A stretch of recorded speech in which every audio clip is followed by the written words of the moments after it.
我而家呢度鬧片，你同我call救護車先啦，我係call救護車，call救護車，唔好打你，我call救護車先。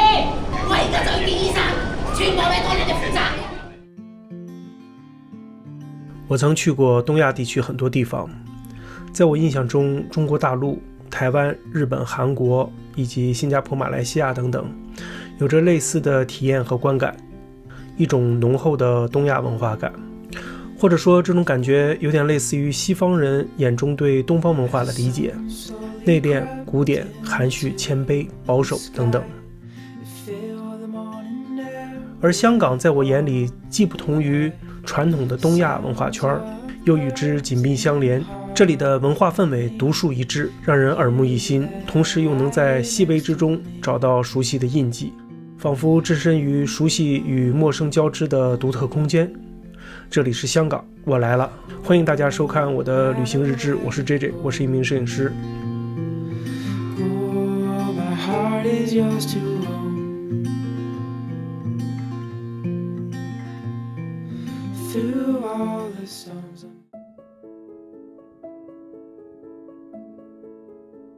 周六，我从深圳出发，经过罗湖口岸，准备来香港看看。之所以选择周六，我是想体验一下究竟周末的香港有多少游客，有多拥挤和繁忙。早上打车来到罗湖口岸，虽然是周六，但是感觉并没有人山人海。跟着人流一路来到中国这边的出境检查站，法律上他们的名字应该叫国家出入境边防检查站，负责检查你的官员应该叫移民管理警察，他们都隶属于中国国家移民管理局。在官员检查我的证件之后，给我盖了一个出境章，旁边的闸门就打开了，这时就正式离开了中国大陆。那据我所知，全世界同一个国家内部还有边境检查的独立出入境管理体系的，除了中国之外，还有马来西亚，跟中国一样，西马来西亚居民进入东马来西亚需要经过移民检查，并且有停留期限，如果需要工作和求学，则需要申请特定的工作和学生许可。其实我一直对同一个国家内部不同地区的居民之间的访问需要建立出入境审查这样的机制感到困惑和不解。很多人认为中港两地需要移民审查是因为两地经济差距明显，如果不建立审查和准入机制，香港这座城市的承载能力会陷入瘫痪。但澳门和香港之间几乎没有经济差距，但港澳之间也依然有一模一样的出入境移民检查，这就让我感到很困惑了。继续随着人流来到香港入境事务处，负责审查证件的官员叫入境事务处主任。这里香港居民可以直接刷身份证自助入境，而其他地区的人们则依然需要经过人工查验。大概排了几分钟就轮到我了，没有问我任何问题，直接放行，给了我3个月的逗留时间。我突然在想，在香港这种美食天堂，如果我在这里待上3个月，我应该会胖很多吧。过了香港入境检查后，来到地铁站，坐地铁应该是从罗湖到香港市区最快捷最便宜的方式。在香港，八达通是一种比较方便的支付方式，可以在便利店、饭店以及所有交通运输上使用的支付方式。但是在这里呢，有个问题，自动售票机对于持外国护照的游客来说几乎无法使用，因为似乎只支持支付宝或者微信支付，而非中国公民支付宝及微信支付的使用者离开中国大陆后就無法使用其支付功能了，所以必須在人工售票窗口處購買。一張200蚊啊！係。好200嘅，300多啫。Thank you。唔好客氣。但是人工售票窗口又只支持现金支付。不过后来我到了地铁站的时候，发现其实你有一张海外银行的 Visa 信用卡，就可以直接在闸机上使用 Apple Pay 来支付，以及香港几乎所有商店、饭店、酒店都可以使用 Apple Pay， 除了出租车。在搭乘地铁的时候出现了一个小插曲，2位应该是从中国广东地区来香港的游客，跟地铁站的工作人員吵了起來，因為我只看到了吵架的畫面，沒有看到前因。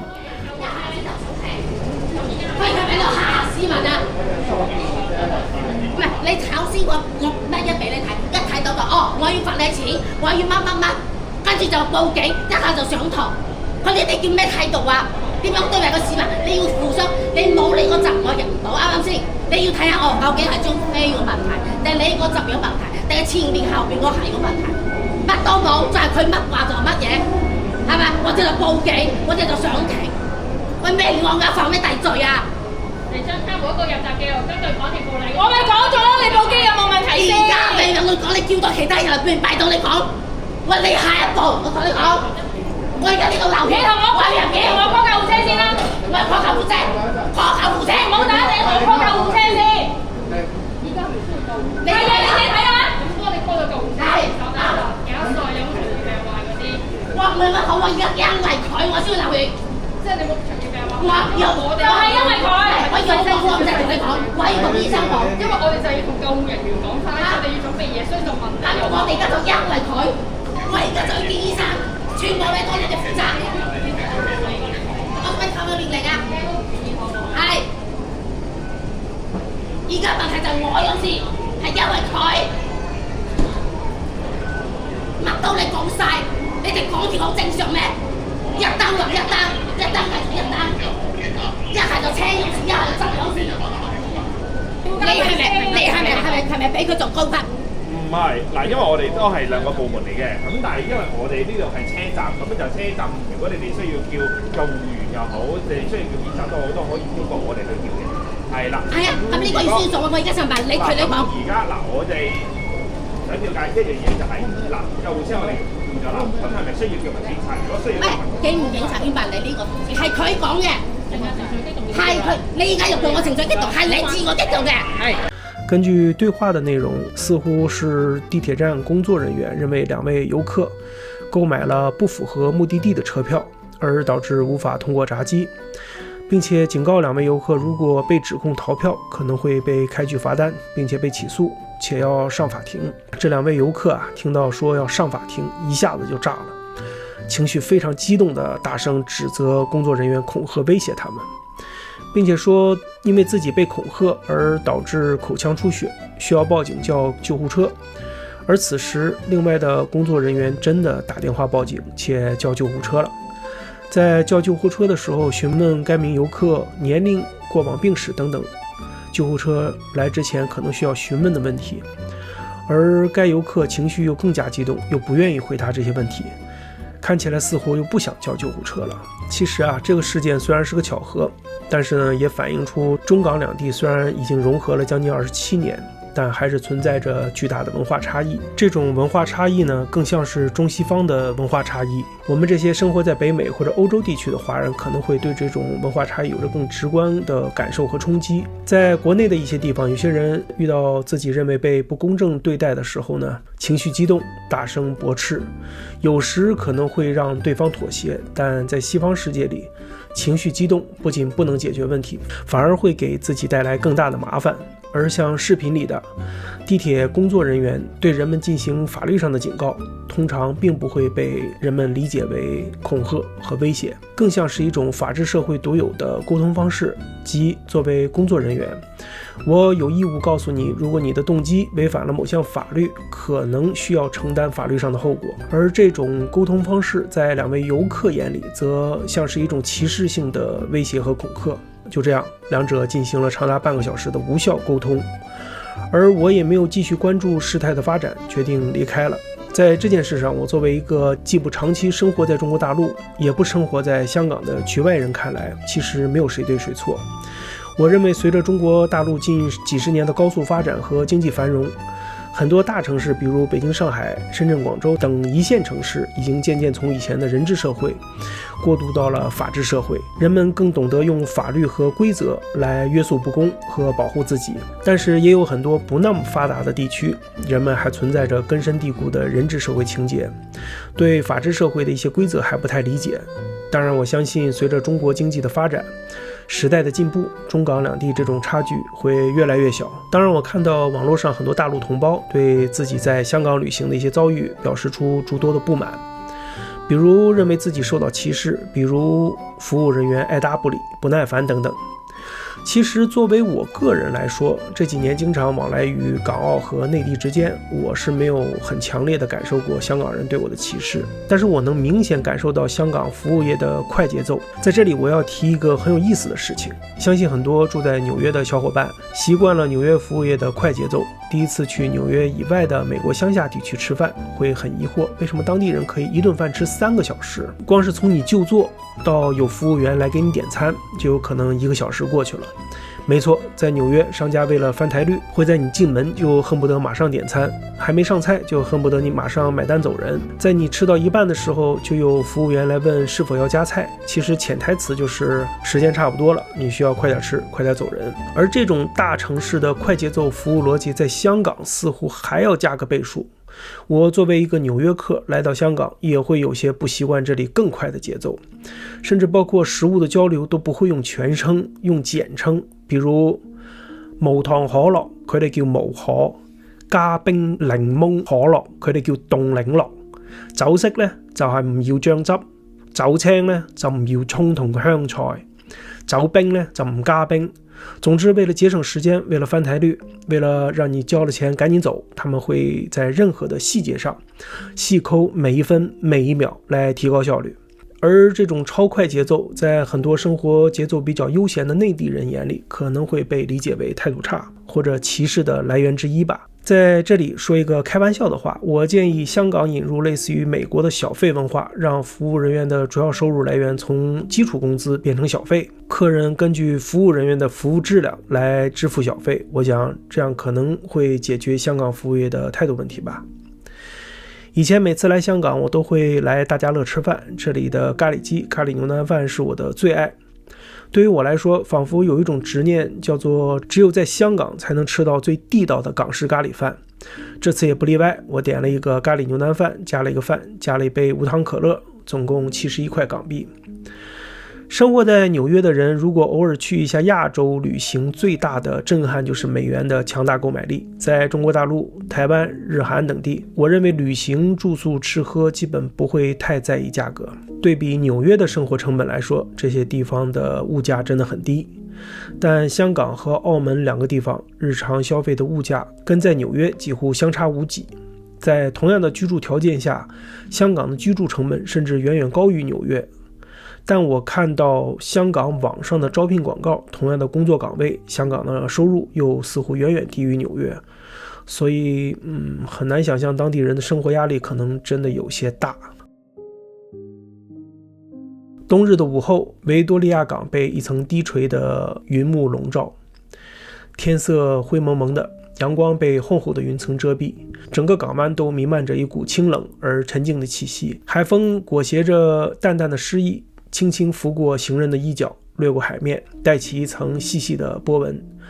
少了晴日的耀眼光辉，海水显得更加深沉，轮渡缓缓驶过，激起一圈淡淡的浪花，不多时便被海面吞没，仿佛时间的痕迹在这片海域上悄然流逝。沿着尖沙咀海滨走到尖沙咀钟楼前，这座百年红砖建筑在灰色的天幕下格外醒目。